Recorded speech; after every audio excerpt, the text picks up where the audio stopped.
Hey, what's up, students? Welcome to Life Group. We're in second week of January, and we're sitting here continuing our conversation about goals and God-sized dreams. And I don't know if you've given any thought to some of the goals or dreams maybe you have for this year. And I would encourage you to do that again as we continue to have these conversations as we meet in Life Group and we talk about goals. Goals aren't bad things. In fact, God calls us to follow Him with with our lives. I believe God has purposes for you and I believe that as we think about goals, if we think about that in terms of what has God called me to do, what has He called followers of Christ to do, then as we kind of weave that into us thinking about who we want to be and who we want to become, then I think we're thinking about it correctly. And so let me just give you kind of a quick example, a silly example, but just an example to kind of lead us into what we're going to talk about. Let's suppose that today I said, hey, you've got to make a Cheerio tower. So think the cereal Cheerios. You got to make a tower, and I just gave you a bowl of Cheerios and said, okay, you've got 5 minutes to make a tower. Well, then what would you start to do? Would you start to would you make it like in a pyramid? Would you make it like a monolith where it's just like almost like this big, just like singular stack of Cheerios, hoping that it doesn't collapse? Would you ask if you could use any other things or if it just had to be Cheerios?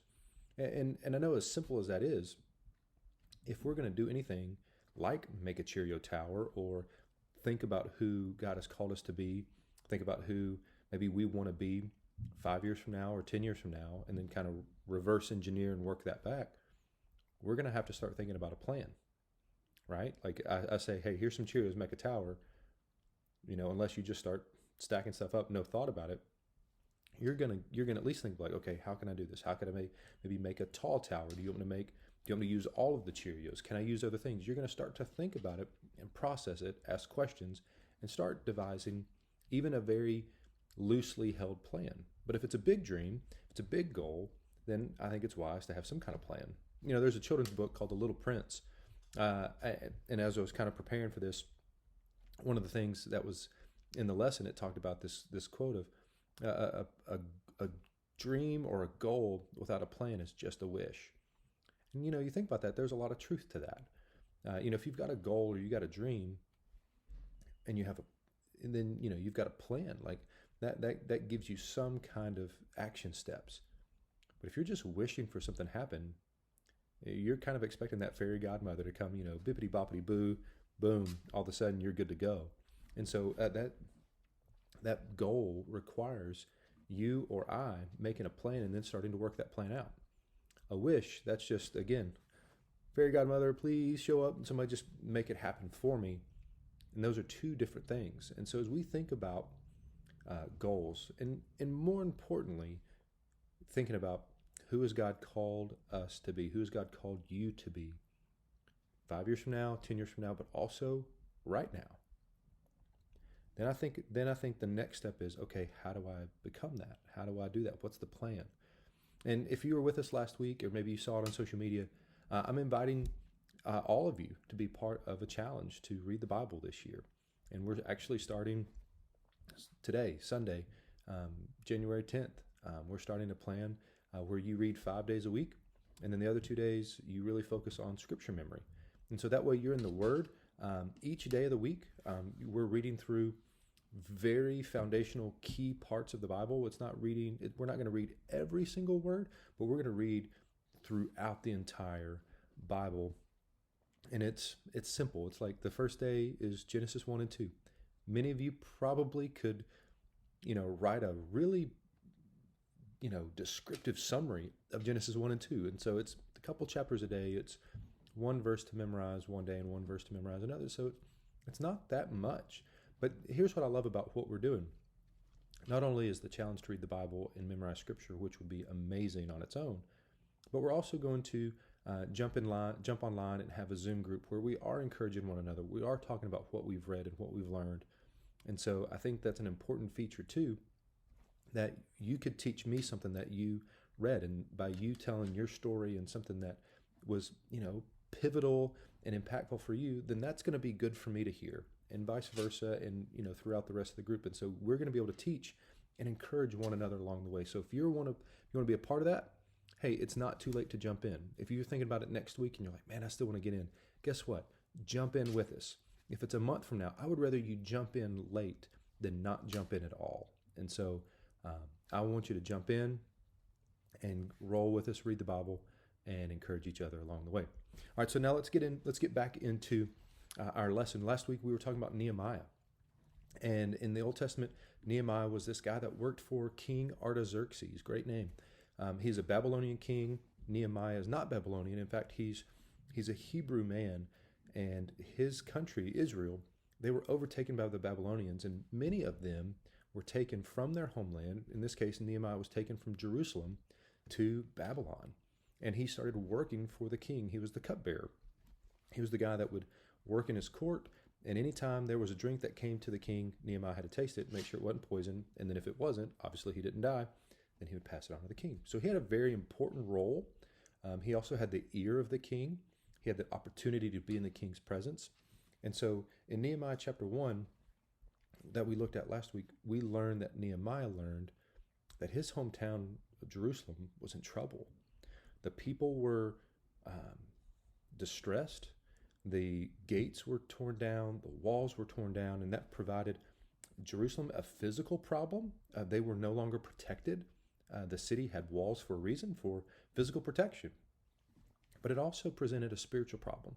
The fact that their walls were torn down and remained torn down, that was kind of like they were dishonoring the Lord, that they were not, one, upkeeping their city, but this was also a very special city in terms of the relationship between God and the nation of Israel. And so the fact that they just left it the way it was almost if they didn't care, that they were very lazy, or again, just it didn't matter to them. It wasn't that big of a deal, when in reality it was.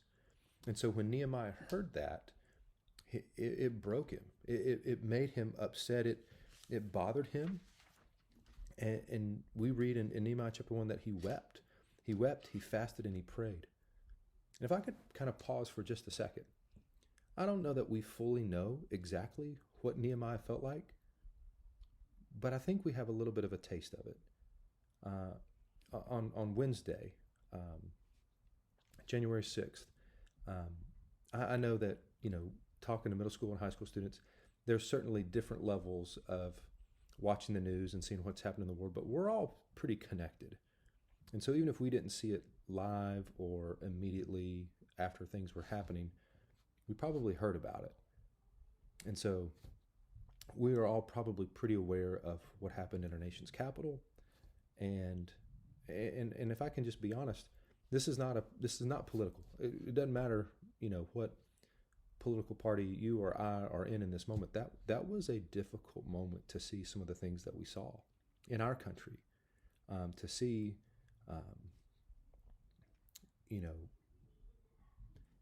people breach barriers and go into buildings where they didn't have authorization, and that's probably about as nice as it could be said. And I'm just trying to say kind of an analogy to the walls of Jerusalem being torn down and the gates being torn down. We saw something similar, and maybe you saw your parents and they were just sad or just dumbfounded or kind of at a loss for words. Again, it doesn't matter what political party you're affiliated or just voted for a few months ago. That's not something any of us wanted to see, and so or feel good about seeing. And so what we saw Wednesday, it bothered us. It created some kind of emotional response. I think that gives us a taste of how Nehemiah felt when he learned, wait a second. My city walls are torn down. The gates are broken. The people are not protected. And they're not doing anything to build it up. The people are lazy. Do they not understand the point of the walls are protection, but also this is a special city. This is we're God's people. This is his city. What are we doing? And so Nehemiah was so just distraught that his response was prayer. His response was to fast. His response was to turn to God. And so, again, I think we had a taste of that. And as we think about even that, I think that helps us know just how bad Nehemiah felt. This was his hometown. It was his home city. It was a special city to him. And so as he prayed, if you remember us last week, as we read Nehemiah 1, it talks about being in the month of Chislev. As soon as we got into Nehemiah chapter 2, it talks about how we're in the month of Nisan. That's the Jewish calendar. And just to kind of put some handles on that, that's at least 88 days. If it was the last day of Chislev to the first day of Nisan, that's at least 88 days between chapter 1 and chapter 2. At least. It could be upwards of almost 115 to 120 days if it was the first day of Chislev to the last day of Nisan, but at least 88 days that Nehemiah spent praying and fasting and asking God to move, to send him home so he could rebuild the city. So Nehemiah had a goal. He wanted to rebuild the city, the walls, build the gates back, protect the city, but also bring honor back to the Lord. I believe that as he was praying, he also was devising a plan. That he didn't say, God, I'm getting paper and pencil, you direct my hand. He asked God to move. He asked God to send him back. But then he also used the brain that God gave him. And he started to work in a plan. And I believe we know that because when we get into Nehemiah chapter 2, again, about at least 88 days later, when the king invites Nehemiah close and he says, you look sad, but not because you're sick. There's sickness of the heart. What's wrong? And Nehemiah was very honest, and he told him, my city, my hometown is in shambles. My people are in distress. And if it pleases you, king, I would love to go back. And it actually worked. The king sent him back. But Nehemiah gave him a plan, told him what he wanted to do, and he had a response prepared. So it wasn't that Nehemiah just prayed one time and was like, all right, God, if you're going to do it, hope you're going to do it. No, he maintained a posture of prayer. He maintained a discipline of prayer. But he also used the things that God had given him, if nothing else, his mind. And he had a plan, and he had things prepared to answer the king. I want us to look at, real briefly, at Nehemiah chapter 2. And in Nehemiah chapter 2, we're going to pick up in verse 10. And this is as Nehemiah is leaving. So Nehemiah asked the king if he could go. The king actually sent him with a little bit of resources to do so. And Nehemiah's on his way. So Nehemiah chapter 2, starting in verse 9, Then I came, this is Nehemiah, then I came to the governors of the province beyond the river and gave them the king's letter. The king had sent me with officers of the army and horsemen. But when Sanballat the Horonite and Tobiah the Ammonite servant heard this, it displeased them greatly that someone had come to seek the welfare of the people of Israel. So I went to Jerusalem and was there 3 days. I rose in the night, me and a few men with me. I told no one what my God had put in my heart to do for Jerusalem. I didn't even have an animal. I went out by night by the valley gate to the dragon spring and to the dung gate, and I inspected the walls of Jerusalem that were broken down and its gate that had been destroyed by fire. Nehemiah, on his way down, we read through verse 13. Not only did he have a plan, certainly he spent days, weeks, months praying, but Nehemiah also expected there to be opposition. And can I tell you, whenever you set out, if you say, you know what, I'm going to walk with the Lord. I'm going to read the Bible more. I'm going to pray more. I'm going to start trusting God more. I'm going to live my life the way God has called me to live my life. That is a fantastic way to live your life. But you would be a little naive, and I would be a little naive to believe that we would do that with zero opposition. If nothing else, there's an enemy that hates that. But we also know that there's going to be people in our life, just like Nehemiah encountered, that they may not understand it. They may disagree with it. They may be confused. In your life and my life, there might be people that come up and say, time out. I thought you were this way. What are you doing now? That doesn't sound like you. And many times, though, that opposition is what's going to discourage us. We may not have a hard time praying about it. We may not have a hard time working up a plan, but the moment we meet opposition, that might be the moment we find, I don't know if I really want to do this, because opposition can be hard. I don't know what my friends are going to say. What if it doesn't work out quite the way that I thought? Guys, opposition is going to be there, but that's no reason for us to sit down or stop or give up. If you're going to commit your life to follow the Lord, that's worth it. There's no amount of opposition that should stop us. I'm not saying opposition won't be there, and I'm not saying opposition isn't hard. I'm just saying there should be no opposition that should stop us from following the Lord. I think that's another reason what we're doing right now, life group, connecting, even if it's virtually, is so vital, because when we face that opposition, we can be honest, we can be real, and we can say to the folks that know us well and love us and support us, we can say, man, I'm struggling. Like, it's easy to give up, and maybe there's a part of me that wants to give up, but I know I shouldn't, but it's just hard. And it's amazing what happens whenever people say, man, I've been there, or I am there, and you know what, let's do it together. We're not going to give up. I'm not going to let you give up, and I need you to help me not give up. And it's amazing what happens when we can band together. And I think that is a vital part of what happens in these life groups. And so I think, just like Nehemiah, you and I are going to face the opposition. If we're going to set out to follow the Lord, we're going to face opposition. We ought to go ahead and just chalk that up as part of the plan. Deal with the opposition, deal with the discouragement, and make a part of our plan of, you know what? Bring people in that we can trust, and don't listen to the naysayers. Did these two guys, did Sanballat and Tobiah, are those the people that Nehemiah listened to? No. He heard them. He knew they were there, but he didn't listen to them. He knew what God had called him to do. But what he did later on, he let some of the people that he trusted and that he knew was with him in on the plan. He didn't tell Sanballat, like, oh, hey guys, really, here's what I'm doing. It's a good thing. He knew they were going to be opposition. So he heard them, and he just kept on. Wasn't mean to him, didn't do anything like that. He knew, these aren't the guys that I need to trust. These aren't the guys that I need to look for encouragement. But instead, Nehemiah surrounded him around guys that he knew he could trust, and knew that guys were going to be supportive of what God had called him to do. And so as we move into life groups, man, I just encourage you, one, just like Nehemiah, pray, ask God to move, but also realize that God has given you a lot already. He's given you a mind to, if there's a goal in your life, if you're like, hey, Michael, I want to read. Well, God is not going to tell you, hey, at 10:10, that's when you read. No, look at your day and find when in your day is best for you to read. And do that, work that plan. Pray, but also plan, use what God has given you.